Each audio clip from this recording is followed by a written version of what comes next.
Your day is not a blank page. It's a symphony, every habit, object, and minute a note in its score. Most of us play out of tune, drowning in dissonance. Cluttered mornings, fractured focus, evenings lost to the void of what just happened. Microtopia minimalism is the art of composing your day like a maestro, curating each note, what you own, do, and allow, to craft a rhythm so precise, so intentional, it borders on sacred. This isn't about grand overhauls. It's about microscopic revolutions. 5 rules. 5 deliberate choices. A day not lived, but designed. The Stoics knew this. Seneca's mornings began with journaling, Marcus Aurelius with meditation. Rituals so small they fit in the palm of a hand, yet powerful enough to anchor empires. Your microtopia isn't a utopian fantasy. It's the coffee cup you savor without scrolling. The 10-minute walk that resets your mind. The drawer decluttered to 1 pen, 1 notebook, 1 purpose. These are the atoms of your ideal day. But here's the twist. Minimalism isn't the enemy of ambition. It's the architect. A microtopia isn't a shrinking of life. It's a laser focusing. Imagine a gardener pruning a bonsai. Each cut deliberate, each branch a choice. Your day is that bonsai. The meetings you decline, the apps you delete, the no you whisper. These are shears shaping possibility. Chaos will still knock. But in your microtopia, chaos isn't a bulldozer. It's a brushstroke. A missed train becomes space for reflection. A canceled plan becomes time for creation. The Stoics called this a more fatty, loving fate. You'll call it Tuesday. Because when your day is a microtopia, even storms bend to your rhythm. The clock ticks. But now, it's not your master. It's your metronome. Ready to compose? Microtopia minimalism isn't about building castles in the sky. It's about laying bricks of intention, one by one, until your day becomes a fortress of focus. Think of it as the intersection where Stoic discipline meets minimalist design, a blueprint for crafting days that don't just pass, but purposefully unfold. This isn't a retreat from ambition. It's a rebellion against the myth that more equals better. Here, less isn't lack, it's leverage. Your ideal day isn't a fantasy reserved for monks or CEOs. It's a series of micro-choices, invisible to the outside world but seismic in their impact. The Stoics knew this. Epictetus, born a slave, designed his freedom through mindset alone. Marcus Aurelius ruled Rome with a journal as his compass. Their microtopias weren't grand estates. They were rituals, habits, and mental guardrails. Yours starts the same way. A morning stripped of screens, an afternoon guarded from distraction, an evening that honors rest as sacred. But this isn't rigidity. It's rhythm. Like a jazz musician improvising within scales, microtopia minimalism gives you structure to bend, not break. A cluttered kitchen becomes a stage for mindful meals. A chaotic calendar becomes a canvas for deep work. Even interruptions, the ping of a message, the spill of coffee, aren't derailments. They're notes in your symphony, if you conduct them. The modern world sells you chaos as inevitability. Microtopia minimalism calls that bluff. It's not about controlling every variable. It's about curating your response. Decluttering your desk isn't tidying. It's declaring sovereignty over your focus. Saying no isn't rudeness. It's reserving yes for what ignites your soul. This is the quiet revolution. Not a utopia, but a microtopia, small, fierce, and unapologetically yours. The storm rages outside. Inside your day, the air is still. Let's build where it matters. Every cathedral begins with a cornerstone, a single, non-negotiable block that ensures the structure stands unshaken. Your microtopia is no different. The ritual anchor is that cornerstone, a micro-practice so simple, so consistent, it becomes the gravitational pull around which your day orbits. This isn't a 90-minute yoga flow or a 5 a.m. cold plunge. It's smaller, wilder, a 10-minute act of defiance against chaos, repeated daily until it's sacred. The Stoics knew the power of anchors. Marcus Aurelius began each dawn with journaling, scribbling reminders like, when you arise in the morning, think of what a precious privilege it is to be alive. Not to manifest grandeur, but to ground himself in the micro, breath, purpose, presence. Your ritual anchor could be as minimal as brewing tea without your phone, stretching in silence, or writing 3 gratitudes on a sticky note. The key isn't scale, it's inviolability. A ritual so small it's bulletproof to excuses. But here's the rebellion. Your anchor isn't about productivity. It's about sovereignty. In a world that hijacks mornings with notifications and to-dos, this ritual is your declaration. The first hour is mine. Declutter it of digital noise, and what remains isn't emptiness, it's autonomy. A 2017 MIT study found that morning routines reduced decision fatigue by 28%, freeing mental bandwidth for what matters. Your anchor isn't self-care. It's strategic resistance. The magic lies in repetition. Like a river carving a canyon, daily ritual reshapes your neural pathways. Over time, this tiny act becomes a keystone habit, triggering focus, calm, and intentionality for the hours ahead. Miss a day? The canyon remains. The ritual isn't a chain, it's a compass. Your microtopia isn't built in a day. It's built in moments. Start with 1. Anchor it. Then watch the chaos part around you like the Red Sea. The permission slash is not an edit, it's emancipation. A deliberate, surgical strike on everything that could fill your day but shouldn't. Imagine your schedule as an overgrown garden. Every maybe, someday, and just in case is a weed choking your focus. The slash is your shears, not for destruction, but for liberation. This isn't time management. It's attention alchemy. The Stoics called this premeditatio malorum, premeditating adversity. But here, the adversity isn't external. It's the internal clutter of optional obligations. Seneca wrote, "We must give up many things to which we are addicted, believing they are essential." Your permission slash answers. What meetings drain more than they give? What apps fragment your flow? What possessions demand maintenance, but spark no joy? Cut them.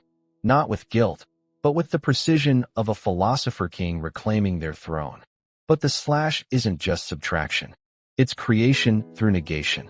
A 2022 Stanford study found that reducing choices by 30% boosts productivity by 17%. Your microtopia thrives under this paradox. Less options, more clarity. A wardrobe slashed to 30 pieces erodes morning indecision. A to-do list slashed to 3 tasks amplifies depth. Even relationships benefit, trimming superficial ties to nurture roots. Here's the rebellion. The slash defies FOMO. It whispers, missing out is the price of missing in. Into your priorities. Into your purpose. Into the quiet where genius stirs. Modern life screams, you can have it all. Microtopia Minimalism retorts, but why would you want to? The permission slash isn't a one-time purge. It's a daily discipline. A question asked of every incoming demand. Does this earn its place in my microtopia? If not, the answer isn't no. It's not now, not ever. Because in the economy of an ideal day, every yes is a down payment on your soul. Spend wisely. Boundaries are not walls. They're the invisible architecture of your microtopia. The floor plan that dictates what enters, exits, and occupies your day. Without them, chaos seeps through every crack, turning your sanctuary into a marketplace of demands. The boundary blueprint isn't about building barricades. It's about designing guardrails that channel your energy into what matters, while deflecting the trivial like a Stoic shield. The Stoics mastered this. Seneca retreated to his villa not to escape Rome, but to protect his focus. He wrote, "Leisure without study is death, a tomb for the living." Your blueprint works similarly. Time blocks for deep work become moats against distraction. A phone silenced after 8 p.m. becomes a drawbridge lifted against digital marauders. Even a no to a family request isn't rejection. It's preservation of the sacred space where your best self thrives. But boundaries aren't rigid. They're dynamic, like the shifting walls of a fortress that adapt to sieges. A 2021 Harvard study found that employees with clear work-life boundaries reported 34% higher productivity and 27% lower burnout. Your Microtopia thrives under similar laws. A kitchen timer becomes a boundary for scrolling. A focus zone in your home, even a corner, signals to others, "This is where I create." Enter with purpose. Here's the rebellion. Boundaries aren't selfish. They're generous. By guarding your time, you're not hoarding it. You're ensuring you show up fully for what remains. A calendar decluttered of frivolous meetings gives you presence for loved ones. A social media fast gives you creativity for passion projects. The Stoics called this oikiosis, recognizing that your well-being is tied to the collective. Protect your Microtopia, and you elevate everyone in it. The boundary blueprint isn't sketched once. It's etched daily. A text ignored during deep work. A hobby scheduled as non-negotiable. Maybe later, that never comes. Each act is a brick in your fortress. Not to isolate, but to insulate. So your Microtopia doesn't just exist, but endures. Because in the siege of modern life, boundaries aren't a luxury. They're your legion. Your surroundings are not a backdrop. They're the stagehands of your Microtopia, silently shaping every scene of your day. The environmental edit is the art of stripping this stage until only the essentials remain. Objects that serve, spaces that inspire, and tools that elevate. Imagine your desk not as a landfill of half-finished tasks, but as an altar to focus. A curated exhibit where every item whispers, "Create here." This isn't decluttering. It's designing an ecosystem where intention thrives by default. The Stoics understood environment as fate's collaborator. Epictetus, born into bondage, wrote, "We cannot choose our external circumstances, but we can always choose how we respond to them." Your environmental edit is that response. A rebellion against the chaos of cluttered counters and buzzing phones. Like Seneca's sparse writing quarters, your space becomes a tabula rasa for depth. A 2011 Princeton study found that visual clutter reduces cognitive capacity by 20%, proof that every superfluous item is a tax on your focus. Edit mercilessly. But this isn't mere minimalism. It's environmental stoicism, aligning your space with your soul's priorities. A kitchen paired to 3 knives and a cutting board transforms cooking into meditation. A phone stripped of social apps turns idle moments into pockets of reflection. Even your browser, docked to a single tab, becomes a monk's cell for thought. The goal? To make distraction and effort and flow a foregone conclusion. Here's the twist. Your environment isn't static. It's a living syllabus. Rotate books to the front that fuel current goals. Tuck away seasonal clothes to mute decision fatigue. Digital spaces demand equal rigor. Unsubscribe from newsletters that no longer teach, archive chats that no longer matter. The Stoics called this ascesis, disciplined practice. Your edit is ascesis in action, a daily rehearsal of what deserves your gaze. The environmental edit isn't austerity. It's curation. A gallery director doesn't hate art. They love it too much to let mediocrity hang. So you, with your Microtopia, every object, app, and inch of space must earn its keep. Not through beauty or utility alone, but through its power to pull you closer to your ideal day. Chaos still exists, but now it's outside the frame. Inside your edited world, the air hums with possibility. Breathe it in. Build from there. Your Microtopia is not a monument. It's a river. Static perfection crumbles under life's tides, but fluidity bends without breaking. The fluid foundation is the art of designing impermanence into your ideal day, creating structures that adapt, pivot, and evolve with the unexpected. This isn't surrender to chaos. It's stoic minimalism in motion, where your routines, spaces, and priorities are rooted deeply enough to hold, yet supple enough to flex. Imagine a bamboo grove in a storm. It sways, it creaks, it loses leaves, but stands. Your day, too, must learn to dance. The Stoics revered this duality. Epictetus, who saw his body broken by slavery, wrote, "No great thing is created suddenly, any more than a bunch of grapes or a figure. If you tell me you desire a fig, I answer that there must be time. Let it first blossom, then bear fruit, then ripen." Your fluid foundation mirrors this patience. A morning ritual might shrink from 30 minutes to 5 when a child falls ill. A decluttered workspace might migrate to a cafe during renovations. The key isn't rigidity, it's resilience. You don't abandon the ritual, you distill it. You don't forfeit the space, you redefine it. Modern minimalism often fails here, clinging to routines like dogma. But a microtopia breathes.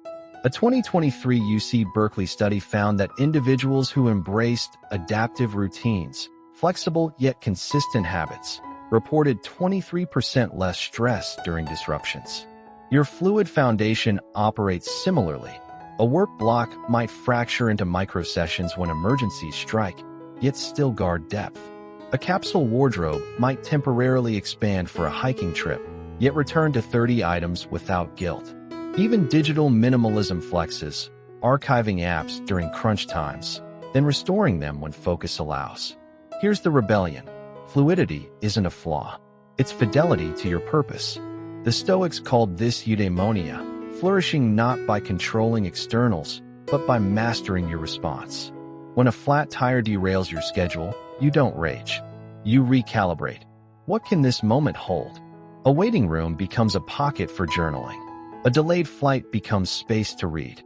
Your microtopia isn't disrupted, it's reconfigured, because its foundation isn't bricks and mortar, but intention and imagination. The fluid foundation thrives on paradox. You design fiercely to surrender gracefully. You declutter obsessively to make room for life's beautiful messes. A minimalist pantry isn't undone by a spontaneous dinner party. It's challenged to craft joy from simplicity.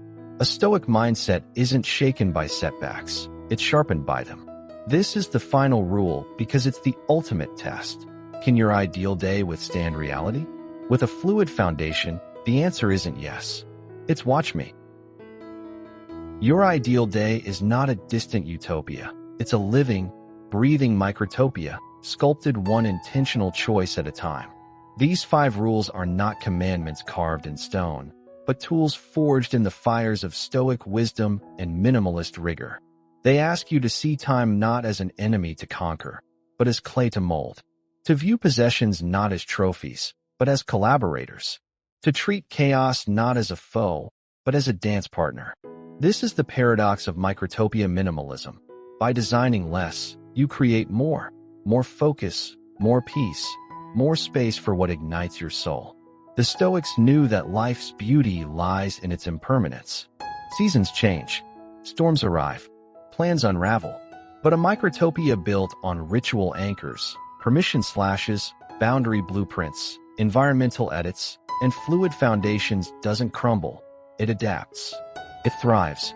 Your day becomes less like a schedule and more like a symphony, where even dissonance finds its place in the score. You are not the victim of your hours. You are their composer. If this vision of intentional living resonates with you, you're not alone. Thousands are quietly revolting against the chaos, one decluttered drawer and Stoic ritual at a time. Dive deeper into this philosophy. Explore our channel for more frameworks to design a life of purpose, simplicity, and unshakable focus. Hit subscribe and tap the bell to join a community that believes minimalism isn't about having less, but being more. Your microtopia is waiting. Let's build it together.